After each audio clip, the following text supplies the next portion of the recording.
माकीत असणं। मी मुद्दा जो मांडत होते की शिवाजी महाराजांच्या दैवतीकरणाचा, शिवाजी महाराजांच्या आरत्या करायच्या, शिवाजी महाराजांना देव म्हणायचं, तर ही चूक आपल्या समाजाने कधीही करू नये।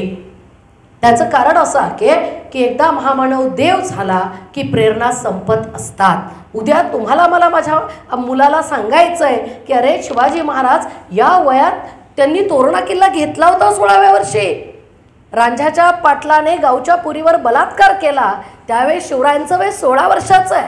16 वर्षाचा छत्रपती एका बलात्कारी माणसाला हातपाय तोडून अंधाऱ्या कोठडीत टाकण्याची शिक्षा सुनावतो।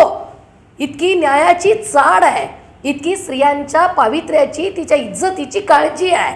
कितवं वय? 16व्या वर्षी। 16व्या वर्षी ज्ञानेश्वरी लिहिणारे ज्ञानेश्वर सगळीकडे माकीत असतात, पण 16व्या वर्षी स्वराज्याच्या स्थापनेला आणि न्यायाच्या भूमिकेला सक्रियपणे सुरुवात करणारे शिवाजी महाराज तुमच्या माझ्याच लेकरांना माकीत नसतील किंवा आपण ते पोचू शकत नसू तर आपण काय केलं?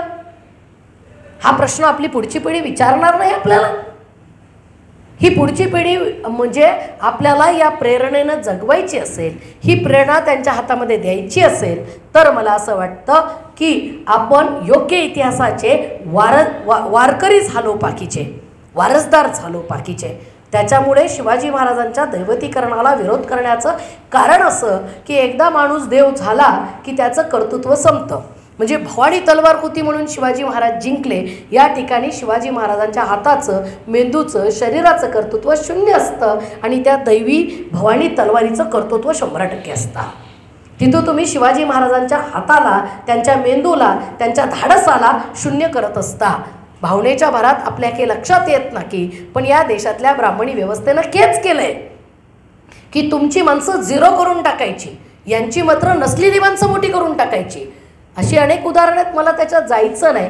मला मुद्दा आहे की शिवाजी महाराजांच्या आरत्या, शिवाजी महाराजांना देव करणं, भवानी तलवारीचं अस्तित्व मान्य करणं, ह्या सगळ्या गोष्टी कुठेतरी आपण नाकारल्या पाहिजेत। आणि ह्या नाकारल्या तरच आपल्या मुलांना आपण सांगू शकणार आहोत की 16 वर्षाचे असताना शिवाजी महाराजांनी हे केलं, पण 20 वर्षाचे असताना शिवाजी महाराजांनी ते केलं, तू का करू शकत नाहीस?